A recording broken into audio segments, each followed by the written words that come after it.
Hello friends, I am C Vardhaman का। ध्यान से सुनना सर। इससे पहले मैंने सितंबर वालों के लिए इनकम टैक्स की एमटीपी का केस सिनेरियो और डिस्क्रिप्टिव क्वेश्चन सॉल्व करा दिया। अब जीएसटी की बारी है सर। ठीक है, जीएसटी का अपन केस सिनेरियो देख लेते और एमसीक्यू देख लेते। इसके बाद नेक्स्ट वीडियो में अपन डिस्क्रिप्टिव वाला पार्ट भी जीएसटी का कंप्लीट कर लेंगे। तो आप लोगों के लिए सितंबर वालों के लिए हर एक चीज प्रॉपर कंप्लीट हो जाएगी। ठीक, मेरे तरफ से मैंने फिर हर एक चीज सॉल्व करवा दी, प्रैक्टिस करा दी। और जीएसटी के केस सिनेरियोज और जीएसटी के जो एमसीक्यू है वो मैं धीरे धीरे अपलोड करते जाऊंगा जैसे जैसे मेरी तबीयत थोड़ी सी ठीक होते जाएगी सर। ठीक है, पहले तो अपन इसको देख लेते हैं सर। चलो, तो sir case study based question में अपन क्या करते हैं सबसे पहले। अब इतने बार बताने के बाद तो अब तो सीख गए होगे सर। ये तो अब सितंबर वालों के लिए लास्ट है सर, तो अब तो सीखना जायज है sir. Based on the information provided above, अपन पहले क्वेश्चन पढ़ते हैं। Choose the most appropriate answer from the following question. पहला क्वेश्चन देखो, चूज द करेक्ट स्टेटमेंट। अच्छा, ये करेक्ट स्टेटमेंट वाला, इसके लिए तो केस स्टडी ही पढ़ना पड़ेगा sir. Which of the following option is correct in respect of the GTA services. चलो, जीटीए सर्विसेज की बातें हैं, ये क्लियर हो गया। Provided to the government department, wow, तो ये भी काम का है हमारे। ठीक है, ये दो चीजें। चलो, उसके बाद अगला देखो, gift of 50,000 in value provided by Mahi and company to each of its employ will B.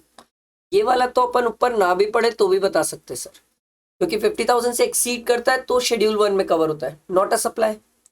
Which of the following statement is correct, ये तो पढ़ना पड़ेगा, ऊपर पढ़ेंगे केस सिनेरियो तो ही पता चलेगा। फिर my and company is eligible to claim ITC. ITC वाली भी कहानी है। अरे यार, इसको क्या हो जाता है।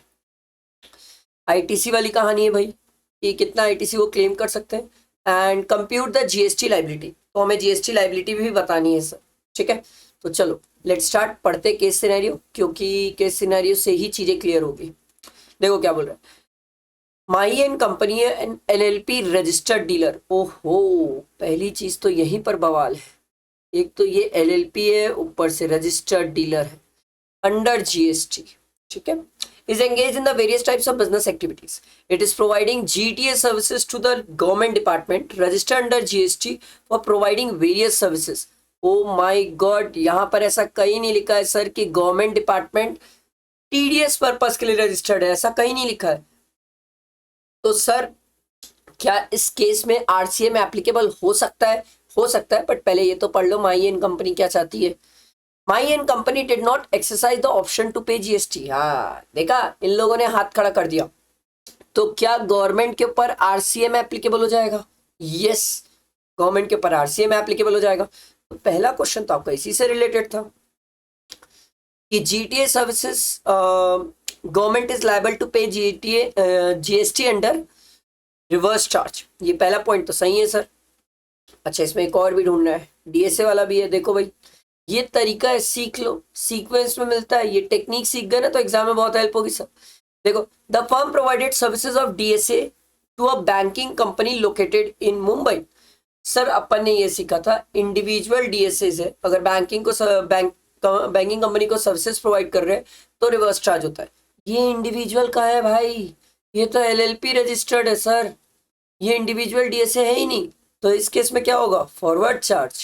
और देखते हैं डीएसए में, डीएसए ये तो रिवर्स है, ये रहा फॉरवर्ड चार्ज। तो sir option first and fourth, option first and fourth. समझ आया? यही फायदा है, पहले नीचे एमसीक्यू पढ़ लो फिर केस सिनेरियो पढ़ो तो फायदा है सर। ठीक, अच्छा, इसके बाद एक और क्वेश्चन भी था। Which of the following statement is correct in respect of the GTA services provided to government department? अब देखो, पहली बात तो रिवर्स चार्ज वाली बात है, तो रिवर्स चार्ज वाली बात है तो ये दो पॉइंट तो खत्म हो गए, 12 वाले तो वैसे ही खत्म हो गए। अब बची बात 5% वाली। तो GTA services is taxable 5% without restriction of availing ITC. Sir without restriction कैसे हो सकता है सर? सर क्या रेस्ट्रिक्शंस होंगे? Yes, GTA services taxable at the rate of 5%, but input tax credit can not be availed for the same. कैसे avail करेगा sir? वो avail कर ही नहीं सकता, रिवर्स चार्ज की लायबिलिटी है सर, उसको कैश में पे किया जाता है। तो ये ऑप्शन अपन को मिल गया। तीसरा वाला अपन पहले ही सिलेक्ट कर लिए थे। अब अच्छा हुआ डायरेक्टली फोर्थ क्वेश्चन में पहुंच गए, पर इसके लिए आगे पढ़ना पड़ेगा सर। देखो, the firm provided a free gift to each of its employ valuing 50,000 once in a financial year. ये मैंने आपको समझाया। My and company let out its warehouse to Shankar. Who in turn let out an अच्छा एक minute ये बड़ा जबरदस्त है, ध्यान दो क्या बोल रहे हैं भाई। Mayan company let out its warehouse to Shankar, who in turn let out to an agriculturist for warehousing of the agriculture produce. माही ने वेयरहाउस क्या बोलते हैं शंकर को दिया किराए पे, ठीक है। शंकर ने एक एग्रीकल्चरिस्ट फार्मर को दिया सर फॉर एग्रीकल्चर प्रोड्यूस। तो माही ने जो शंकर को दिया, शंकर तो कोई एग्रीकल्चर का काम कर नहीं रहा सर, ठीक है। The firm also undertake catering services to Vishwas anganwadi. Sir anganwadi exempt होती है, आंगनवाड़ी तो हम पढ़ के आए एग्जेम्प्ट है। The said anganwadi has receive funding from the government, anganwadi तो एग्जेम्प्ट होती है। तो और नीचे इससे रिलेटेड क्वेश्चन भी था, which of the following statement is correct. Letting out warehouse to Shankar is exempt, no. Catering services to Vishesh anganwadi is exempt, हाँ ये सही है। लेटिंग आउट, इसको टिक तो करें, ये सही है। Letting out warehouse to Shankar is not exempt, ये भी सही है। Catering services to Vishesh anganwadi is not exempt, नहीं ये सही नहीं है। करेक्ट स्टेटमेंट ही तो बोला है, तो कौन कौन सा करेक्ट है भाई, सेकंड और थर्ड आ गया इसमें, सेकंड और थर्ड ये रहा सर। समझ आया, सिंपल इजी क्वेश्चन था। आगे देखो, चल इसके बाद कहाँ पहुंची कहानी, कहानी पहुंची यहां पर।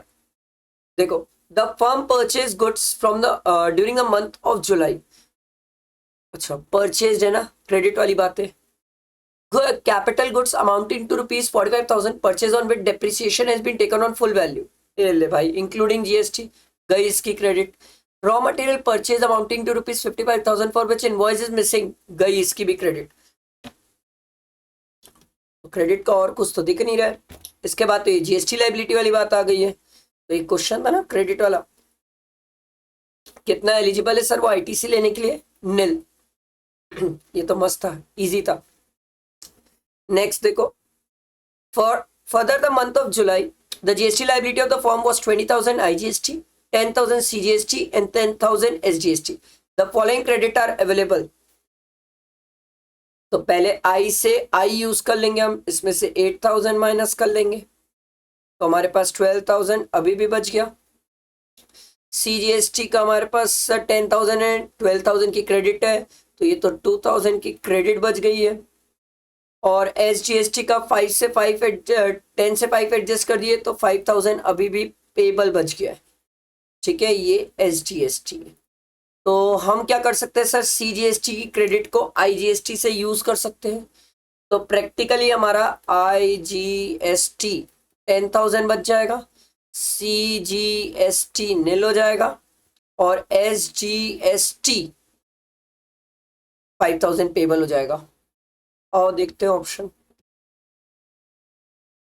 ये रहा, कहाँ है भाई, देखो सी आई जी एस टी 10,000 है, सी जी एस टी निल है, ये पहला वाला ही ऑप्शन सही है भाई।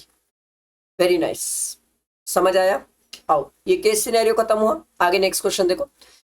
Kids Bazaar private limited registered in Maharashtra sell kids clothing via e-commerce operator champ.com. Mr. Dhruv placed an order of 10 sets of ethnic wear in different color, each costing ₹5,000. ठीक है। GST at the rate 18%, not included on 20 January 2023. ठीक है। However, he returned two set back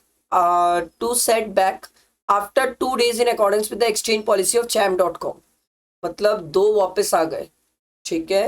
determine the value of supply on which champ would collect TCS. वही मैं सोचूं ये किसकी बातें करने वाला है भाई, टीसीएस की बात है। और टीसीएस में हमने बोला था sir net value, net value में हम जब निकालते थे तो सर हम क्या करते थे, जो रिटर्न हुआ है उसको माइनस कर देते थे।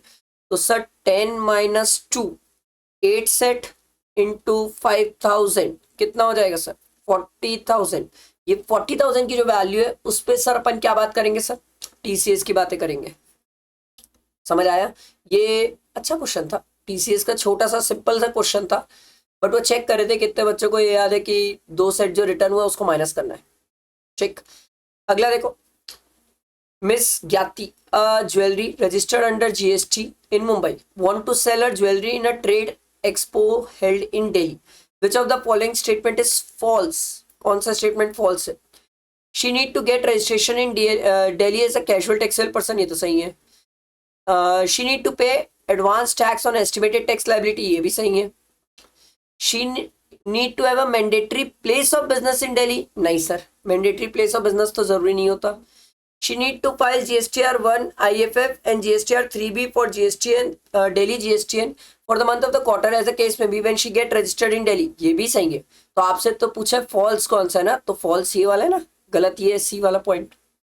समझ आया? ये मैंने आपको जीएसटी के एमसीक्यूज और केस सिनेरियो करा दिए, इसके नेक्स्ट वीडियो में डिस्क्रिप्टिव करेंगे, फिर आप वाला पार्ट पूरा कंप्लीट हो जाएगा। आपसे सिंपल एक ही रिक्वेस्ट, फ्रेंड्स को शेयर करना, लाइक करना, ठीक है? चलो, थैंक यू।